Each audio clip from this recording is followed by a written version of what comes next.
नमस्कार दोस्तों, स्वागत है आप सभी का आपके अपने YouTube platform One Week Study Point पर। दोस्तों आज की क्लास रहेगी जयनारायण व्यास विश्वविद्यालय जोधपुर की ओर से प्रकाशित न्यू एडिशन 2023 का बीए फर्स्ट ईयर वालों के लिए राजनीतिक विज्ञान को लेकर अति इम्पोर्टेंट सवालों पर डिस्कस करने वाले हैं। दोस्तों द्वितीय प्रश्न पत्र है और अति इम्पोर्टेंट सवाल होंगे जो पिछले एग्जामों में पूछे गए, बार बार एग्जाम में रिपीट होते हैं और इम्पोर्टेंट सवालों पर डिस्कस करेंगे, एक्स्ट्रा डिस्कस नहीं करेंगे। अगर आप खुद की वन वीक सीरीज पढ़ रहे हैं तो बहुत ही अच्छी बात है और ऑनलाइन पढ़ने का जरिया बहुत ही अच्छा जरिया है और मैं आपके सामने लगभग आपके एग्जाम तक ये सारी की सारी वन वीक सीरीज को कंप्लीट करवा दूंगा। दोस्तों चलिए क्लास को स्टार्ट करते हैं। अति इम्पोर्टेंट सवाल होंगे, उन्हीं सवालों पर डिस्कस करने वाले हैं। दोस्तों चलिए दोस्तों 2015 के एग्जाम में पूछा गया सवाल अति इम्पोर्टेंट था और क्लास में रख लिया गया।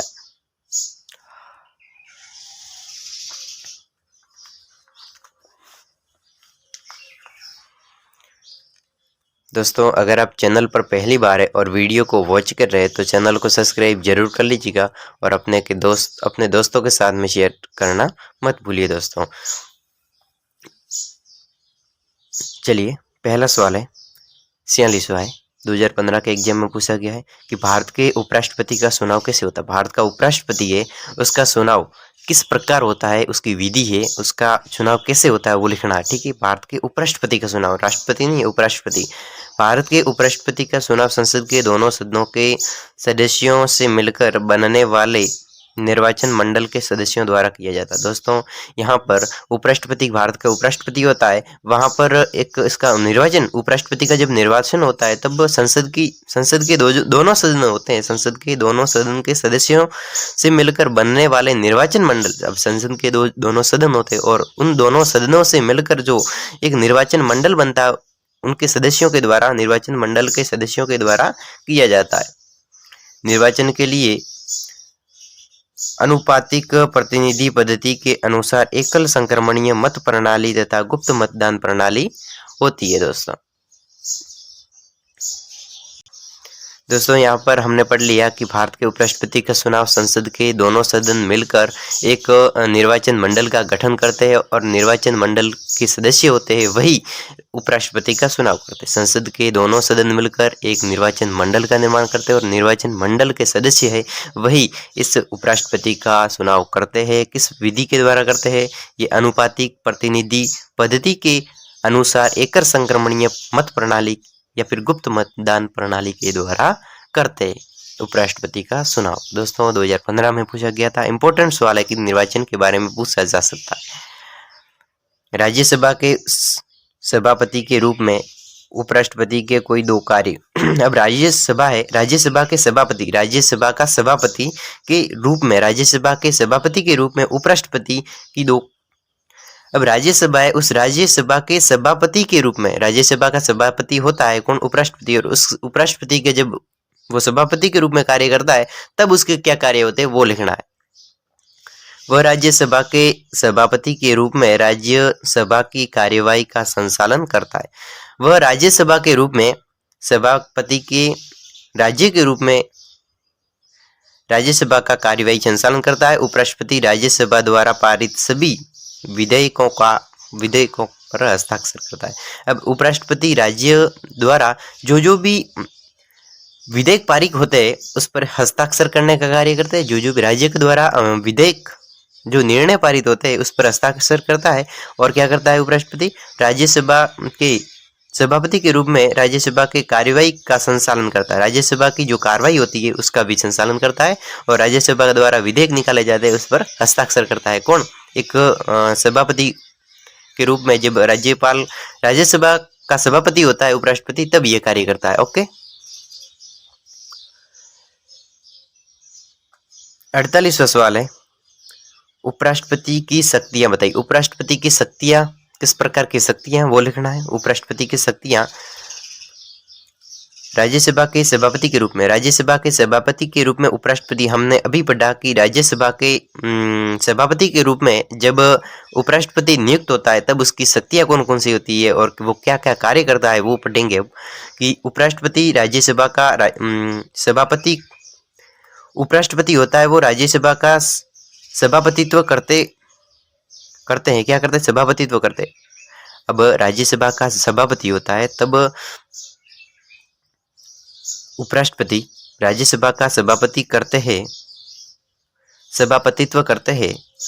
उसके राज्यसभा के कार्य लोकसभा के अध्यक्ष से काफी मिलते जुलते। राज्यसभा के कार्य, जब उपराष्ट्रपति राज्यसभा का सभापति होता है तब वह राज्यसभा का सभापतित्व करता है और उसके राज्यसभा के कार्य लोकसभा के अध्यक्ष के रूप में काफी मिलते। लोकसभा का अध्यक्ष होता है, उससे काफी मिलते जुलते कार्य उपराष्ट्रपति के होते हैं। उपराष्ट्रपति राज्यसभा में उपराष्ट्रपति है वो राज्यसभा में अनुशासन कायम रहता है। अब उपराष्ट्रपति राज्यसभा में अनुशासन को कायम करता है, क्या करता है, अनुशासन बनाए रखता है राज्यसभा के अंदर, और आज्ञा भंग करने वाले सदन से बाहर निकलवा सकता है। आज्ञा को भंग करने वाले जो भी सदन होता है, सदन से उसको बाहर निकाले। जब जो भी आज्ञा का भंग करता है उसे बाहर निकालने का अधिकार उपराष्ट्रपति को प्राप्त हो जाता है जब वह उपसभापति होता है। ठीक है, उसकी आज्ञा के बिना कोई सदस्य सदन के सम्मुख भाषण नहीं दे सकता। अब जब राज्यसभा का सभापति उपराष्ट्रपति होगा तब कोई भी उस उपराष्ट्रपति की आज्ञा के बिना कोई भाषण नहीं दे सकता। वह सदन के विधेयकों पर बोलने के लिए सदनों को बुलाता है और बहस समाप्त होने पर मतदान करता है। इसके बाद वह मतदान के परिणाम को घोषित करता है। मतदान के परिणाम की घोषणा कौन करता है, ये उपराष्ट्रपति करता है कि विधेयक पारित हो गया या फिर नहीं हुआ। और एक कार्य है उपराष्ट्रपति का कार्य है सामाजिक समारोह का नायक। सामाजिक समारोह होता है उसका नायक, हीरो के रूप में। अनेक सामाजिक समारोह पर उपराष्ट्रपति राष्ट्रों का प्रतिनिधित्व करता है। अनेक प्रकार के सामाजिक समारोह होते ऐसे होते हैं जिसमें उपराष्ट्रपति पद का उपराष्ट्रपति राष्ट्र का प्रतिनिधित्व करता है। वह अनेक शैक्षणिक और सामाजिक उत्सवों में भाग लेकर उसकी शोभा भी बढ़ा सकता है। अब बहुत सारे सामाजिक महोत्सव होते हैं जिसमें उपराष्ट्रपति भाग लेता है और उसका प्रतिनिधित्व करता है और वहां पर वो भाग लेकर उस रंगमंच की शोभा भी बढ़ा सकता है। कौन, उपराष्ट्रपति के बारे में हम बात कर रहे हैं, उसके कार्य शक्तियों के बारे में बात कर रहे हैं दोस्तों। अगला है कार्यवाहक राष्ट्रपति। कार्यवाहक राष्ट्रपति के रूप में भी ये रह सकता है। संविधान के अनुच्छेद 65 के अनुसार जब राष्ट्रपति की मृत्यु हो जाए और उसे महायोग द्वारा हटा दिया जाए और बीमार हो जाए, त्याग पत्र दे दे अथवा किसी कारणवश देश से अनुपस्थित हो तो उसके स्थान पर उपराष्ट्रपति कार्यवाहक राष्ट्रपति के रूप में कार्य कर सकते। दोस्तों, जब भारत में जो मुख्य राष्ट्रपति है वो अनुपस्थित होता है, अगर उसे बीमारी लग जाए या फिर वो त्याग पत्र ले दे या फिर वो देश से बाहर चला जाए ऐसी परिस्थिति, या फिर वो घर पे चला जाए, तो जब राष्ट्रपति नहीं होता है तब उपराष्ट्रपति एक कार्यवाहक राष्ट्रपति के रूप में रह सकता है। कुछ 6 मंथ तक होगा या फिर 4 मंथ तक होगा, वो राष्ट्रपति के रूप में कार्य करेगा। ये बात उसको ये अधिकार प्राप्त होता है कि वो राष्ट्रपति नहीं होने पर उपराष्ट्रपति राष्ट्रपति का कार्य संभालेगा। ठीक है, एक है 49वां सवाल, यदि लोकसभा में किसी भी दल को स्पष्ट बहुमत मिला हो तो राष्ट्रपति किसे प्रधानमंत्री नियुक्त करेगा। सवाल पूछा जा रहा है कि यदि लोकसभा में किसी भी दल को, लोकसभा है, ठीक है, लोकसभा है, तो उस लोकसभा में, लोगों की सभा में किसी भी दल को स्पष्ट बहुमत नहीं मिला, दोनों दलों में से किसी भी दल को स्पष्ट बहुमत नहीं मिला, तो राष्ट्रपति किसे प्रधानमंत्री नियुक्त करेगा। यह राष्ट्रपति के विवेक पर राष्ट्रपति की बुद्धि पर निर्भर करता है। राष्ट्रपति की किस प्रकार की बुद्धि है, राष्ट्रपति का किस प्रकार का विवेक है, उस पर निर्भर करता है। प्राय वह लोकसभा में सबसे बड़ी पार्टी के नेता को सरकार बनाने के लिए आमंत्रित करता है। प्राय वो राष्ट्रपति होता है वो लोकसभा में सबसे बड़ी पार्टी होती है, लोकसभा में जो सबसे बड़ी पार्टी होती है, पार्टी के नेता को सरकार बनाने के लिए आमंत्रित करता है और निश्चित किंतु सीमित अवधि में विश्वास मत हासिल करने की शर्त लगा देता है। दोस्तों, अगला है 50वां सवाल, देख लेते हैं। इंपॉर्टेंट सवाल थे दोस्तों, राजनीतिक में तो देखा जाए तो ये सीरीज में दे रखे सवाल है वो बहुत ही इंपॉर्टेंट है दोस्तों, इसलिए मैंने आज लगातार श्रेणी में पढ़ डाली है। उपराष्ट्रपति को पद से हटाए जाने की प्रक्रिया को स्पष्ट कीजिए। उपराष्ट्रपति को अपने पद से उपराष्ट्रपति को किस प्रकार हटाया जा सकता है उसको स्पष्ट करना है। उपराष्ट्रपति को पद से हमने राष्ट्रपति के बारे में महाभियोग प्रस्ताव लगाकर उसको हटा सकते हैं। इस प्रकार उपराष्ट्रपति को भी किस प्रकार अपने पद से हटाया जा सकता है वो लिखना है। उपराष्ट्रपति को अपने पद से हटाए जाने के लिए किन्हीं आधारों को संविधान में वर्णित नहीं किया दोस्तों। उपराष्ट्रपति को हटाने के बारे में संविधान में ये नहीं लिखा गया, ऐसा वर्णन नहीं किया गया कि उपराष्ट्रपति को कैसे हटाना है। तो उपराष्ट्रपति समय से पूर्व स्वेच्छा से त्यागपत्र दे सकता है, अपनी इच्छा से स्वेच्छा से उपराष्ट्रपति को अपने पद से त्यागपत्र दे सकता है। उसे राज्यसभा में प्रस्ताव द्वारा जिसे राज्यसभा के कुल सदस्यों के पूर्व बहुमत से पारित किया गया हो और लोकसभा ने उसे स्वीकार कर लिया हो, पद से हटाया जा सकता है दोस्तों। यहाँ पर उपराष्ट्रपति स्वेच्छा से हो सकता है और उसे राज्यसभा के प्रस्ताव द्वारा जिसे राज्यसभा के कुल सदस्यों पूर्ण बहुमत से पारित किया गया हो और लोकसभा ने उसे स्वीकार कर लिया हो। हाँ, यहाँ पर क्या कहा गया कि राज्यसभा के जितने भी सदस्य हैं उन सदस्यों के द्वारा ये कहा गया हो कि ये उपराष्ट्रपति की गलती है और पारित कर दिया हो कि इसको हटाना है तो हटाना है, और लोकसभा ने स्वीकार कर लिया हो तब उसे पद से हटाया जा सकता है। लेकिन इस प्रकार का प्रस्ताव 14 दिन के पूर्व नोटिस देने पर पारित किया जाए। 14 दिनों से पूर्व, 14 दिन पूर्व, यानी कि ऐसा नहीं है कि अब राज्यसभा ने तो विरोध कर लिया और फटाक से उस उपराष्ट्रपति को निकाल दिया, ऐसा नहीं। यहाँ पर 14 दिन पहले, आज से 14 दिन पहले, यानी कि हटाना तो आज है लेकिन हट नहीं रहा है, तो आज हमें पत्र लिखना पड़ेगा, एक नोटिस जारी करना पड़ेगा और 14 दिनों के बाद में वो हटेगा, किया जा सकता है उसे अपने पद से हटाने के लिए। ये पारित पत्र को पारित करके उसे हटाने के लिए अनुमति सरकार देती है, ठीक है, राष्ट्रपति वगैरह देता है, ठीक है। 51वां है दल के नेता के रूप में प्रधानमंत्री की भूमिका। दोस्तों, प्रधानमंत्री पीएम मोदी के बारे में तो आप जरूर जानते होंगे। प्रधानमंत्री मोदी के एक भूमिका क्या होती है राष्ट्र में, देश में प्रधानमंत्री की भूमिका क्या होती है, आप अपने हिसाब से भी लिख सकते हैं, लेकिन 1 वीक सीरीज को देख लेते हैं, क्या एक्स्ट्रा पॉइंट होगा तो हमारे दिमाग में सब जाएगा और हम अच्छी तरीके से बहुत ही लंबा खींच कर इसको लिख सकते हैं एग्जाम में।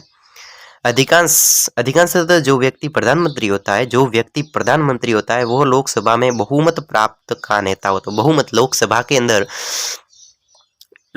अंदर लोगों की सभा के अंदर बहुमत प्राप्त एक नेता होता है। प्रधानमंत्री द्वारा इतने विशाल अधिकारों का उपयोग मुख्यतः संसद के भीतर या बाहर उसके दल की शक्तियां तथा दल में उसकी हैसियत पर निर्भर करता है। जब प्रधानमंत्री के रूप में कोई व्यक्ति होता है तो वो बहुमत दल के द्वारा एक नेता के रूप में प्रस्तुत होता है और प्रधानमंत्री इतने विशाल अधिकारों का उपयोग मुख्यतः संसद के भीतर या बाहरी दलों की शक्ति का दल में उसकी हैसियत पर निर्भर करता है। यानी प्रधानमंत्री की किस प्रकार की हैसियत है वो उसके बाहरी, संसद के भीतरी और बाहरी दल की शक्तियों पर निर्भर करता है। वास्तव में प्रधानमंत्री पद पर चुना जाना भी इस बात पर निर्भर करता है। वास्तव में यह देखा जाए कि प्रधानमंत्री का चुना जाना इस बात पर निर्भर करता है कि दल में उस व्यक्ति का क्या स्थान व प्रभाव है।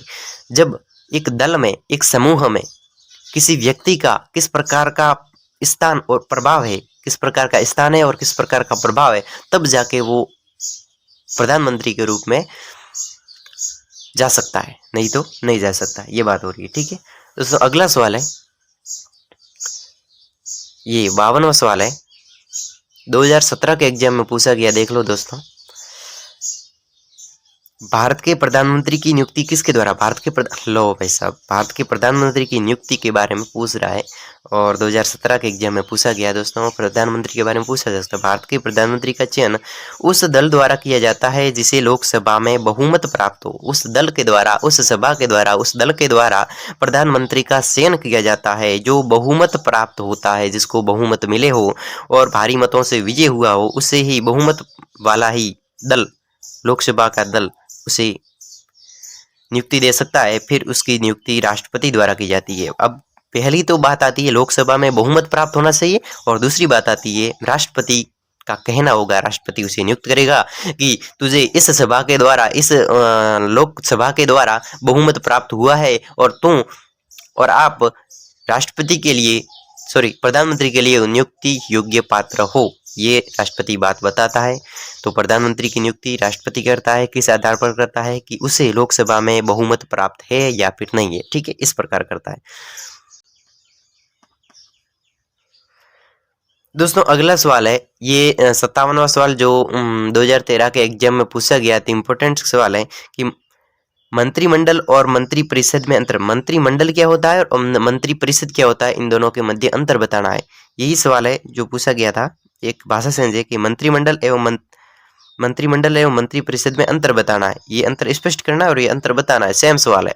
ये दोनों सवाल पूछे गए 2013 और 2014 के एग्जाम में। 2013 में पूछे गए मंत्रिमंडल में केवल कैबिनेट स्तर के मंत्री सम्मिलित होते हैं, मंत्रिमंडल होता है उसमें केवल कैबिनेट स्तर के मंत्री है वो सम्मिलित होते हैं, जबकि मंत्री परिषद में कैबिनेट मंत्री, स्वतंत्र प्रभार, राज्य मंत्री, उप मंत्री, संसदीय सचिव सभी सम्मिलित होते हैं। यही अंतर मंत्रिमंडल और मंत्री परिषद में। एक बार पुनः पढ़ लेते हैं।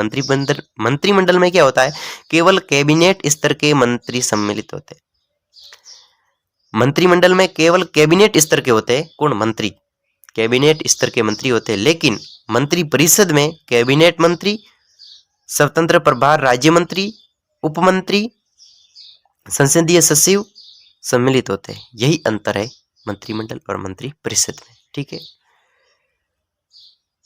अगला सवाल है 2014 के एग्जाम में पूछा गया है कि कैचिन कैबिनेट से आपका क्या अर्थ है। अब कैचिन कैबिनेट क्या होता है, इसका हमारा क्या अर्थ है वो लिखना है कि दोस्तों तथा परिचितों से युक्त कैबिनेट किचन कैबिनेट कहलाती है।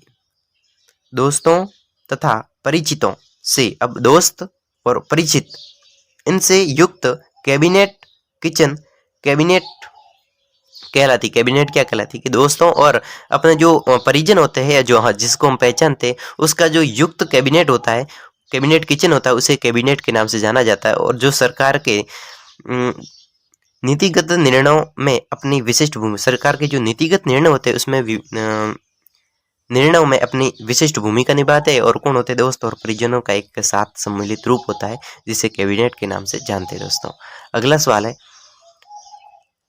ये देखिए, मंत्रिमंडल से आप कैसे, मंत्रिमंडल क्या होता है, इससे हमारा क्या अर्थ है वो लिखना है। मंत्रिमंडल कैबिनेट मंत्रिमंडल के अंतर्गत एक छोटा सा समूह होता है। कैबिनेट मंत्रिमंडल के अंतर्गत क्या होता है, एक छोटा समूह होता है जिसमें केवल प्रथम श्रेणी के मंत्री होते हैं, जो अपने अपने विभागों के मुखिया होते हैं और सामूहिक रूप से संपूर्ण प्रशासनिक नीति को निर्धारित करते हैं। मंत्रिमंडल से आप क्या समझते हैं, मंत्रिमंडल कैबिनेट मंत्रिमंडल के अंतर्गत एक छोटा सा समूह होता है। कैसा होता है, छोटा सा समूह होता है और जिसमें केवल प्रथम श्रेणी के मंत्री होते हैं। कैसे होते हैं, इस मंत्रिमंडल के अंतर्गत प्रथम श्रेणी के मंत्री होते हैं, जो अपने अपने विभागों के मुखिया होते हैं, अपने अपने अलग अलग विभागों के मुखिया होते हैं और सामूहिक रूप से संपूर्ण प्रशासन नीति का निर्धारण, सामूहिक रूप से एक प्रशासनिक नीति का है वो निर्धारण करते हैं। मंत्रिमंडल का कार्यकाल कितना होता है, मंत्रिमंडल है उसका कार्यकाल कितना होता है। 2016 के एग्जाम में पूछा गया सवाल दोस्तों, मंत्रिमंडल का कार्यकाल कितना होता है, ये सवाल है। सामान्यतः मंत्रिमंडल का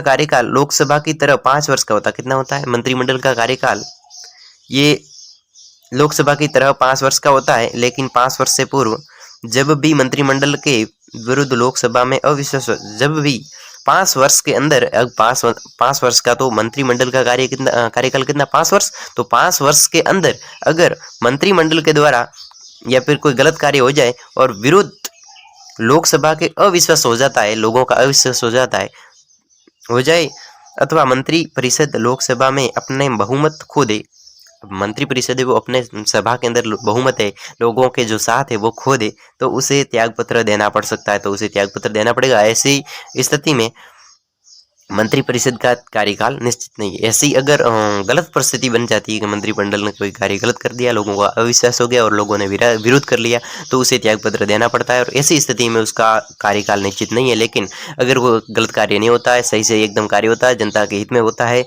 तो वो पूरे 5 वर्षों तक अपना कार्यकाल संभालता है और बाद में नया बनता है, इस प्रकार है। ठीक है, तो हमने पढ़ा मंत्रिमंडल का कार्यकाल कितना होता है। दोस्तों अति इंपॉर्टेंट सवाल थे, आपने देख लिए होंगे। अगली क्लास अगली वीडियो में रहेगी, तब तक के लिए अनुमति दीजिए। धन्यवाद, बाय बाय।